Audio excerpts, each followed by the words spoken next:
Olá, uma professora da Rede Municipal de Ensino resolveu pesquisar com os alunos a origem dos sobrenomes e o resultado aí foi um intercâmbio entre os alunos de Itajaí, da escola Judite Duarte de Oliveira, do bairro Itaipava, e alunos de São Roque do Pico, a Ilha do Pico, nos Açores, em Portugal. O resultado de todo esse intercâmbio foram vários prêmios, entre eles o Prêmio RBS de Educação, um dos prêmios mais importantes para a educação no sul do Brasil, e agora também o Prêmio Professor do Brasil, concedido pelo MEC. E com a professora Patrícia que eu vou conversar aqui para saber como é que foi todo esse projeto, como foi o projeto elaborado. Obrigado pela sua presença, professora, parabéns aí pela iniciativa. Bom, o prêmio aí tem, o projeto tem um nome interessante, né, professora? Como é que a senhora trabalhou todo esse projeto dentro de sala de aula com os alunos para tentar entender aí a colonização portuguesa aqui, buscar o intercâmbio na questão da origem do sobrenome e trabalhar toda essa interdisciplinaridade com os alunos? Bom dia, Almeri, é um prazer estar aqui com você. Respondendo a tua pergunta, ano passado, mais ou menos em agosto, eu estava estudando a colonização do nosso município de Itajaí, que é de origem açoriana. Então, surgiu algumas dúvidas a respeito da história dos sobrenomes de alguns alunos e resolvemos então pesquisar. Nós fizemos um levantamento de todos os sobrenomes da nossa escola e a partir de então verificamos aqueles que mais se repetiam. Não conseguimos pesquisar 400, em torno de 300 e poucos sobrenomes, mas foram 58 sobrenomes pesquisados e dessa pesquisa verificamos que a maioria era de origem açoriana, que vinha de encontro com o que a gente estava estudando. Então, resolvemos a partir de então ampliar esse estudo. Gostaríamos de conhecer um pouco mais da cultura do povo açoriano, além do que a gente já estava acostumado a ter aqui no nosso conhecimento, nos livros, nas pesquisas. E entramos em contato com a Escola Básica e Secundária de São Roque do Pico, via e-mail, e falamos a vontade que tínhamos de fazer esse intercâmbio com os alunos de lá. E uma das professoras rapidamente deu retorno. Ela disse que tinha interesse em fazer esse intercâmbio, conhecer também um pouco mais da nossa cultura, assim como nós as deles. Então, ela enviou o nome dos alunos dela para a gente estar escrevendo as primeiras cartas. E esse foi um momento bem interessante, porque os sobrenomes dos alunos de lá eram os mesmos dos sobrenomes dos meus alunos. Inclusive, até nomes e sobrenomes iguais tinham aqui. Meus alunos acharam o máximo. Poxa, professora, que legal! Como nós fomos colonizados por açorianos, os nossos sobrenomes também, a maioria são de origem açoriana. Isso foi muito concreto para eles. E é interessante, né, professora, porque a senhora é da educação básica, né? Sim. São alunos da quarta série. Quarto ano do ensino fundamental. Do quarto ano do ensino fundamental. Então, é interessante o trabalho com eles, né? A dedicação também que eles tiveram, né, em escrever essas cartinhas na época da internet, do e-mail, do Facebook, né? Podia se corresponder pelas redes sociais, mas escrever essas cartas, isso é interessante também, né? Para eles, assim, foi um momento muito especial. Eu trabalhei com eles, logicamente, os passos de uma carta, e eles se empolgaram. E eu percebi que a partir de então, desde o início desse intercâmbio, o interesse deles por conhecimentos gerais, por leitura, por textos, por pesquisas tem sido bem maior. Agora, é interessante também que trabalha tudo, né? A história, sim, a geografia, a língua portuguesa, né? Trabalha toda essa questão, né, professora? Sim. Até, inclusive, matemática e tudo mais, que vai medir os quilômetros, tudo, né? Envolve tudo. Localização no espaço, que é uma coisa assim que as crianças geralmente têm muita dificuldade, se localizar no mundo, nos continentes, no planeta. E isso eles estão tendo mais facilidade que antigamente. Agora, a escola que a senhora dá aula, a escola Judite lá da Itaipava, tem essa filosofia de fazer trabalhos extracurriculares para enriquecer aí, sim, a educação, né? Sim. A gente já foi lá, fez uma matéria sobre os pais, a direção trouxe os pais para a escola para fazer brinquedos pedagógicos, né, para ajudar aí na educação, né? Isso é interessante, toda escola tem que ter essas disciplinas, essas atividades extracurriculares, professora? Sem dúvida. Isso é mostrado até nos resultados, né? O índice do IDEB ficou em primeiro lugar em Itajaí, juntamente com outra escola. A nossa escola desenvolve projetos já há muitos anos, o povo é engajado em tornar o conhecimento mais significativo para os alunos, que os alunos participem desse processo de conhecimento. Inclusive, o meu projeto é um pequeno projeto dentro de um projeto maior da nossa escola, que é sobre a festa da cultura açoriana, o resgate da cultura açoriana, o projeto Resgatando Raízes. O meu projeto é dentro desse projeto maior que culmina sempre com uma festa no mês de outubro, aberta a toda a comunidade, com sopa de frutos do mar, apresentação de trabalhos, exposição de tudo aquilo que é pesquisado e trabalhado ao longo do ano dentro dessa temática de cultura açoriana. É importante resgatar a história, trazer, né, para o ambiente escolar a história do município também. A gente estuda muito a história do Brasil, né? Geralmente, no geral, é a história do Brasil, descobrimento, abolição da escravatura e tudo mais, que é importante ter esse conhecimento, mas a realidade regional também é interessante, né, professora? Inclusive, um fato que me chamou a atenção neste ano de 2014, que daí é o conteúdo de geografia, é Santa Catarina, história, Santa Catarina. A colonização de Santa Catarina, do litoral catarinense, também é pelos açorianos, porque os açorianos, quando vieram para cá, se localizaram mais nas regiões litorâneas, até mesmo por causa dos costumes lá das ilhas onde eles viviam. E dentro dos conteúdos que eu trabalhei com meus alunos, foi sobre as armações de baleia no litoral catarinense. E eu recebi de lá um livro de contos de baleeiros. Meus alunos amaram, tanto que quando eles viram aquele livro livro de lendas também que nós recebemos, eles mesmos sugeriram, professora, que legal! A partir de agora a senhora pode fazer todo dia, porque eu fazia leitura com eles na roda de leitura. A senhora pode ler todo dia, um dia ler um conto, um dia ler uma lenda, para a gente conhecer um pouco mais das histórias deles. E isso também já entra na questão da educação ambiental, Meu Deus, as histórias dos baleeiros chamam muita atenção dos meus alunos. E eles conseguiram compreender bem melhor armações de baleia de Santa Catarina, que é um conteúdo, às vezes, um pouco abstrato para crianças na idade de 9, 10 anos. E para eles foi fantástico. Como é que a senhora trabalha a metodologia? É através de contação de histórias, de cantigas, açorianas, portuguesas? Olha, eu me preocupo muito porque eu não tenho só esses conteúdos para serem trabalhados. Então, à medida do possível, eu sempre estou trazendo à tona e sempre procuro fazer as rodas de leitura, porque é muito interessante para eles, eles pedem, eles mesmos leem no cantinho da leitura que eu tenho na minha sala, mas eu procuro desenvolver os conteúdos à medida que vão surgindo as necessidades, os enfoques, as pesquisas.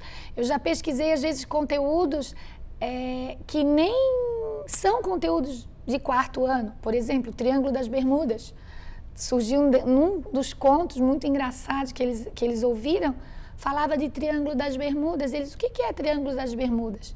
Eu tinha um conhecimento razoável, né? Então vamos na internet pesquisar. Um exemplo, Triângulo das Bermudas. Outro exemplo é sobre vulcões, porque a Ilha do Pico, as ilhas dos Açores são ilhas vulcânicas. Então, são conhecimentos que eles querem aprender. E, à medida do possível, eu estou trazendo esses conteúdos e também desenvolvendo os outros, que eu tenho uma grade curricular que tem que ser cumprida, que eu não posso esquecer, né? Porque senão eu não ia cumprir meu papel de educadora. Preciso trabalhar o todo. É complicado, mas estou conseguindo. Como é que vocês fazem a comparação do português do Brasil e do português de Portugal nessas cartinhas que vocês recebem, nessa comunicação que vocês fazem com a escola lá de São Roque do Pico? É diferente, né? Há a unificação da língua, mas ainda não foi colocada em prática totalmente. Sim. Vai ser difícil colocar em prática, sim, né? Com certeza. Como é que vocês fazem essa comparação da língua portuguesa? Olha, as primeiras cartas que nós recebemos no ano passado, nesse ano, no início do ano, a gente estava um pouco receoso, como é que ia ser? Os alunos iam compreender, não iam? Mas à medida que eles foram lendo, percebemos que as palavras praticamente são todas iguais. A forma com que eles se expressam, uma linguagem mais coloquial, utilizando mais o vós, o vos, é um pouco diferente da nossa da nossa prática aqui do dia a dia, da nossa linguagem. Né? Só que algumas palavras se diferem, mas que quando eles leem dentro de um contexto é fácil de ser compreendido. E aquelas que são mais difíceis a gente pesquisa na internet. Aí é que vai o aprendizado também, né, professora? Sim, sem dúvida. Pesquisar para saber, porque existem palavras que significam em português aqui uma coisa e lá significam outra, é diferente, Eu vou né? citar um exemplo. Quando o diretor dessa escola lá de São Roque do Pico nos enviou um e-mail, ele estava enviando uma caixa com livros e alguns presentes, dentre eles 2 camisolas, uma para a sua professora e uma para você, lá para o secretário da nossa escola. Ai, camisolas, a gente ficou pensando. Já fomos pesquisar. Camisolas é camiseta. É camiseta, né? E aqui é totalmente sentido diferente. Existem várias, como cadarço, que é amarrador, então também amplia o horizonte dessas crianças. Sim. Mais tarde, né, professora? Sim. Agora, depois a gente vai falar um pouquinho do material que a senhora trouxe aqui, mas eu queria que a senhora falasse sobre o prêmio que a senhora vai receber, né, do MEC. Como é que foi esse prêmio? Como é que a senhora foi escolhida com esse prêmio que é Professor do Brasil, né, que é a colaboração aí para aumentar a qualidade da educação básica no país? Olha, Almeiri, eu não tenho palavras para expressar a minha alegria, porque representar o meu município, o município de Itajaí, a escola pública, é uma honra. Já que eu trabalho há tantos anos, quase 24 anos, faz agora em fevereiro, poder representar essa classe de professores maravilhosos, porque aqui em Itajaí temos professores que fazem brilhantes trabalhos. E muitas vezes a gente se acomoda e acaba não se inscrevendo, não querendo passar essa experiência adiante. E foi esse meu objetivo quando eu me inscrevi no Professores do Brasil. Esse projeto que eu estava realizando estava fazendo tão bem para os meus alunos, eu estava recebendo tantas alegrias com esse projeto, que resolvi inscrever. E para poder compartilhar com outras pessoas do Brasil. E é o que está acontecendo. O nosso projeto aqui do município de Itajaí vai ser compartilhado com várias pessoas desse Brasil afora e até do mundo. Ok, professor, a gente vai fazer um rápido intervalo, daqui a pouco eu volto a conversar com a professora Patrícia, ela que trouxe algum material aqui que as crianças produziram e receberam lá dos alunos de São Roque do Pico, na Ilha dos Açores, em Portugal, aí, um trabalho bem interessante que a gente vai mostrar daqui a pouquinho, um instante só.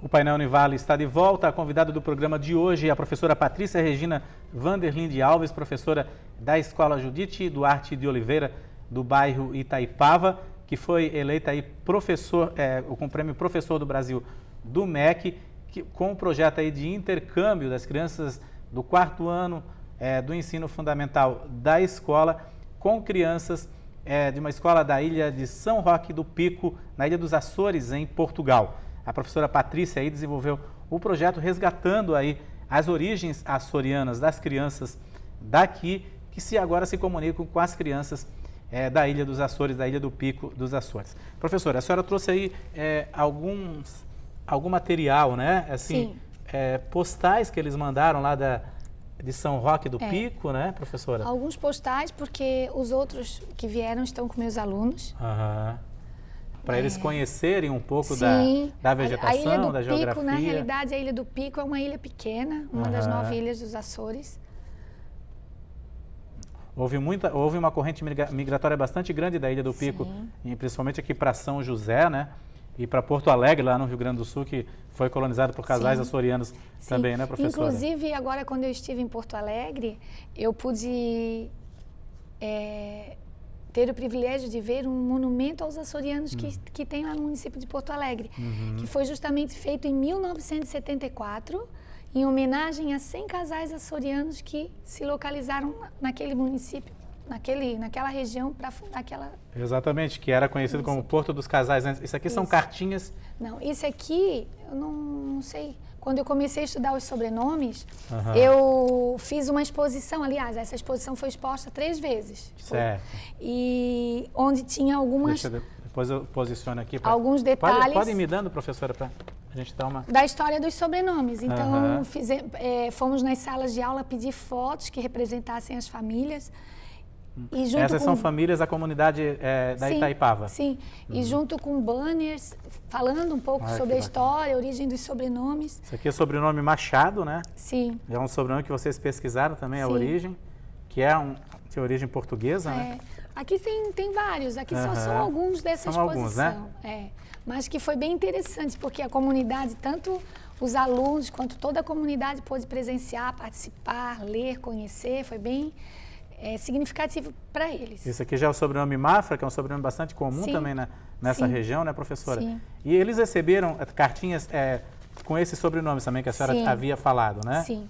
Eu aqui trouxe também, junto com as cartas, com esse material aqui dos sobrenomes, algumas cartas, não trouxe todas porque não temos espaço, das últimas cartas que nós recebemos. Junto com essas cartas também vieram esses presentes que foram álbum de figurinhas que os alunos de lá mandaram para os meus. Contando a história. Mostrando fotos da família, animais de estimação. Que bacana. Paisagens lá da Ilha do Pico. É um jeito bem diferente de fazer, né? Sim, esse material, né? Sim, e cada aluno meu ganhou um material desse. Eles amaram.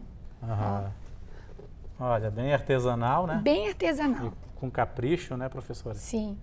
Olha só. Algumas imagens lá da Ilha do Pico, principalmente do Pico, que é o ponto mais alto de Portugal. Agora, como que a senhora também faz um trabalho externo? Já levou eles no Museu Etnográfico aqui de São Miguel, em Florianópolis, em Biguaçu? Não levei. Pretende levar? Pretendo levar no ano que vem. Eu quero até ali na igreja de Camboriú, que foi feita com óleo da baleia, que tem ali, eu quero levá-los. E são os próximos, pretendo ano que vem, se Deus quiser, eu quero levá-los em São Francisco do Sul. São Francisco do Sul, para ver todo aquele casario, né? Sim.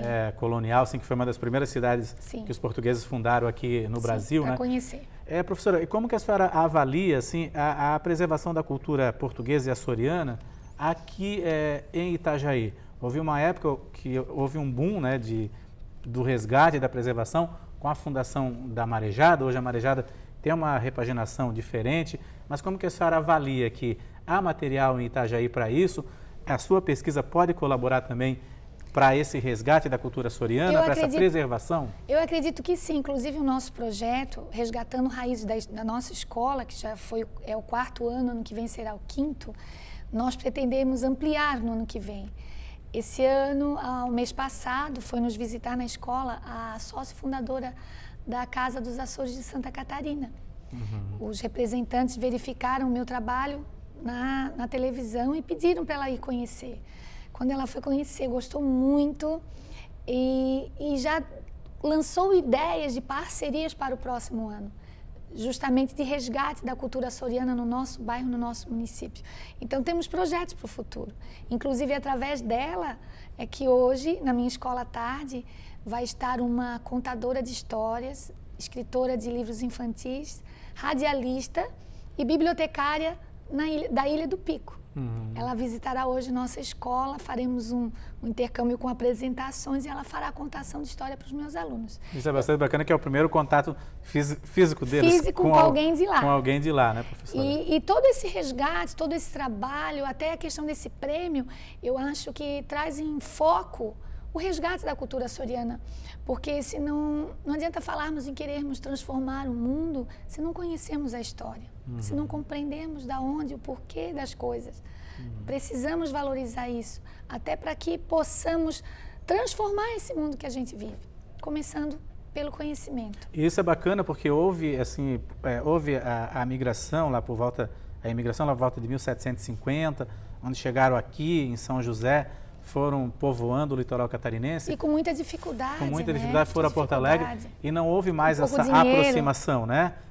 Muitas famílias ficaram lá do outro lado do Atlântico. Sim. Muitas famílias vieram para cá e não houve mais essa aproximação, exatamente por causa da falta de dinheiro, que eles tiveram que recomeçar tudo aqui, né? Como agricultores, pescadores. A população nas ilhas estava muito grande, então tinham que tentar uma vida nova em outro lugar. E o Brasil queria que viessem colonizadores para cá, até para habitar as terras. E toda esses sonhos que eles tinham, esses objetivos que eles queriam alcançar quando chegou aqui, muitos não concretizaram o que queriam, mas são um povo trabalhador, um povo que investiu, que lutou, que se sacrificou e que fez o nosso Brasil crescer. E não era costume também de sair daqui e viajar para lá, para visitar familiares, e foi se apagando, né, professora? Até hoje as viagens de um continente para o outro são tão caras. Pensa há anos atrás. Eu creio que com o Núcleo de Estudos Açorianos da Universidade Federal de Santa Catarina, todo aquele resgate do Franklin Cascais, houve um pouco mais dessa aproximação entre Florianópolis, o litoral de Santa Catarina, Sim. e as ilhas que formam o arquipélago dos Açores, Sim. né?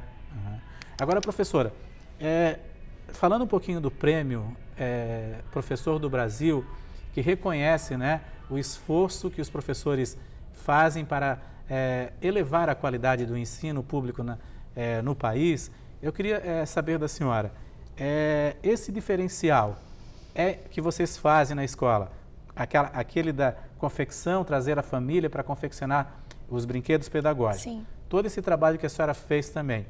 Esse diferencial é importante para que se tenha uma qualidade de ensino superior, para que melhore a qualidade de ensino do Brasil? É preciso que os professores tenham toda essa visão também, que é preciso fazer um pouco mais do que já se faz em sala de aula? Sim, sem dúvida o ensino de qualidade, ele parte de experiências concretas. Ele parte daquilo que seja significativo para o aluno. Ele parte, mas não fica nisso. Tem que ampliar os horizontes, tem que ampliar o conhecimento, tem que fornecer alternativas para que esse aluno se desenvolva, cresça com seus próprios passos, com suas próprias vontades. O que a escola, uma escola que tenta prestar um ensino de qualidade faz? Ela mostra o caminho, como diz o ditado antigo, não dá o peixe pronto, mas ensina a pescar. Porque os alunos, com o conhecimento que eles vão adquirindo, eles vão ampliando seus horizontes. E uma escola que tenta dar um ensino de qualidade tem esse objetivo, fazer que o ensino se torne prazeroso para o aluno. E não obrigatório, não né? obrigatório. A criança vai obrigada para a escola. Porque, infelizmente, nós sabemos que tem profissionais e profissionais. E muitas vezes uma criança que chega na escola com sede de aprender, com vontade, com alegria, com sonhos, ela se depara com situações de choque com aquilo que ela almejava e que não é, que ela não encontra. E acaba se decepcionando, acaba se desiludindo e não se interessando por estudar, por conhecer, por aprender. Às vezes a escola não tem nem recursos, mas tem sim, profissionais com capacidade Sim. que desenvolvem essas metodologias, e como né, professora? Tem, né? E como tem profissionais. Eu acredito que são essas pessoas que nos incentivam a cada vez mais tentar desenvolver um trabalho melhor. E são os alunos que estão lá na escola, porque é por eles que nós fazemos tudo.